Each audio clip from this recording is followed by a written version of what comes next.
서울대학교 유방센터. 유방질환에 관한 모든 진료가 이루어지는 곳이다. MRI는 아직 안 찍었어요. 40대인 이 여성 환자는 현재 유방암 진단을 받고 수술을 앞두고 있다. 처음에 암 걸렸을 때는 전혀 아닐 줄 알았는데 내가 걸렸다고 그러니까 뭐 믿어지지가 않았죠. 우리나라 유방암 발병자 수는 2010년에 16,398명으로 14년 사이 약 4배나 늘어났다. 전 세계 여성암 발병률 1위. 우리나라에서는 갑상선암에 이어 두 번째로 발병률이 높은 여성암이 바로 유방암입니다. 전 세계적으로 여성 8명 중 1명에게서 발생한다고 알려질 만큼 발병률이 높아 심각한 질환이 아닐 수 없습니다. 유방암, 과연 어떤 질환인지 Y스페셜에서 알아보겠습니다.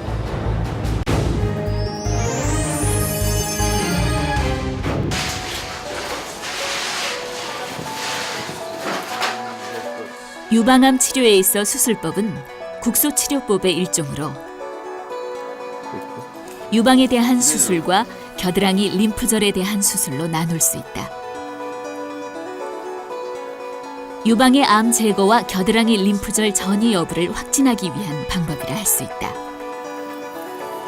이 환자는 이제 좌측 가슴의 위쪽에 2.5cm짜리 종양이 생겼는데 이제 본인이 뭐가 만져져서 왔고 저희가 검사를 했을 때는 임파절이 약간 의심이 되고 겨드랑이 임파절 의심이 되고 이 종양 이제 떼어낸 건데 종양은 한 2기 정도로 돼 보였어요. 그래서 일단은 수술을 먼저 하기로 결정했고 다른데 이렇게 전이나 이런 건 없는 상태로 이 부분이 암이에요.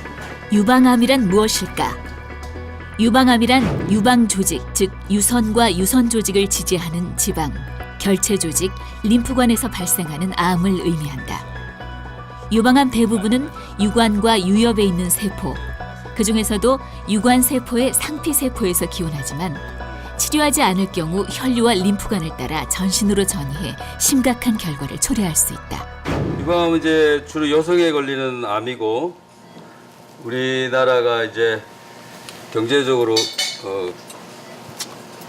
성장을 하고 또 사회적으로 여성들이 많이 서구화됨에 따라서 굉장히 급증하고 있는 암 중에 하나고 또 우리나라에서는 특히 이제 젊은 여성에 상대적으로 유방암이 많이 발생하고 있죠. 결국 여자라면 누구라도 안전할 수 없는 질환이 바로 유방암인 셈이다. 하지만 지금도 설마 나는 안 걸리겠지 하는 생각을 하고 있는 사람들이 많은 것도 사실이다. 여기 아니요. 최근에 불편한 데는 없으시고? 네, 없는데 여기 이쪽에 허리? 2003년에 유방암 진단을 받고 수술을 했던 박춘숙 씨 역시 마찬가지였다. 처음에 나는 모유를 먹여서 걸리라고 생각도 안 했어요, 정말. 근데 다른 검진을 했는데 왜 그걸 안 했느냐면은 자신이 있다 그럴까 뭐 이제 애들 이제 모유 수유한 사람은 괜찮다고 그랬는데 걸렸으니까 그때는 정말 너무 당황했어요. 그래가지고 유방암 발암 과정에 있어 여성 호르몬인 에스트로겐이 중요한 역할을 한다고 알려져 있다. 그래서 임신과 수유 등으로 에스트로겐에 노출되는 기간이 짧아지면 유방암에 걸리지 않는다고 생각하는 사람들이 적지 않다. 실제로 우리가 이제 자녀를 충분히 많이 놓고 또 수유를 하고 또 채식 많이 하고 또 살도 안 찌고 이런 굉장히 이제 유방암에 주의를 했다 그러는데 나는 왜 유방암이 걸리냐 하는데 사실은 그런 경우에도 발생이 상대적으로 낮다 뿐이지 유방암이 생길 수 있죠. 그러나 이제 그것을 너무나 나는 예외일 거다 이렇게 생각하게 되면은 이제 간과하게 되죠.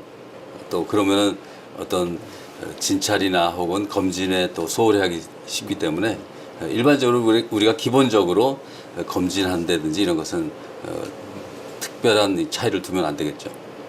2008년 연구 자료에 따르면 우리나라는 유방암 발병 인구 수에 있어서 미국과 유럽 등 구미 지역의 3분의 1 수준이다. 하지만 이들 국가의 유방암 발생률은 감소 추세인 반면 국내 유방암 발생률은 증가하고 있어 주의를 요한다.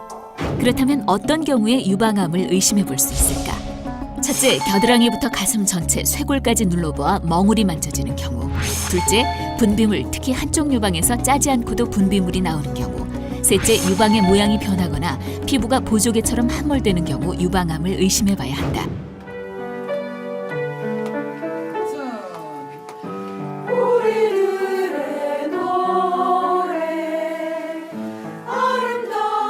얼핏 보면 평범한 주부 가요 교실처럼 보이는 이곳. 하지만 여기 모인 사람들은 모두 한 가지 공통점을 갖고 있다. 유방암 치료 중이거나 완치된 사람들이라는 점이다. 이 모임의 명칭은 그래서 특별하다. 비너스가 아름다운 미의 상징이잖아요. 우리 여자들이 기본적으로 아름다워야 되는데 가슴이 그렇게 돼서 어느 한편으로 이제 조금 그런 상실감이 있잖아요. 근데 그 당시에 2000년도에 2월 13일에 창립이 됐는데 그때 이제 교수님이랑 여러분들이 비록 가슴은 그렇게 됐어도 여전히 아름다움을 유지하라고 비너스를 만들었고, 비너스가 일종의 이런 조가비 같은 데서 탄생하잖아요. 그러니까 새로운 다른 아름다움으로 탄생하라고 우리 회원들이 그렇게 해서. 그 이름 덕이었을까? 함께하면서 회원들은 예전에는 몰랐던 기쁨과 보람을 찾았다고 한다. 집에만 있지 않고 이렇게 한 번씩 삼창에 나오는 날은 뭐 행복하다고 그럴까? 전철 타고 2시간을 오는데 그 동안 내내 합창 녹음한 거 들어가면서 오고 가면서 이렇게 하고 재밌게 하고 있어요. 여기에 와가지고 이제 같은 한우들하고 이 모습 저 모습을 보면서 아, 나도 이런 삶을 또 한번 새로운 삶을 살 수 있겠구나 하는 생각으로 어렵고 긴 터널이지만 우리가 잘 그 시간을 극복해 나가면 저는 지금 제 인생이 제 2의 인생 또 나만의 인생이라고 지금 생각을 하고 살아가고 있어요. 그리고 또다시 나한테 한 번 주어진 인생이기 때문에 정말 귀하고 소중하게 쓸 수 있으니까.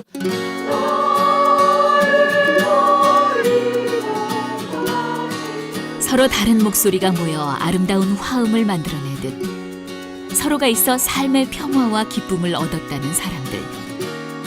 나이도 고향도 취미도 모두 다른 이들이 그렇듯 서로 믿고 의지할 수 있게 된 이유는 무엇일까?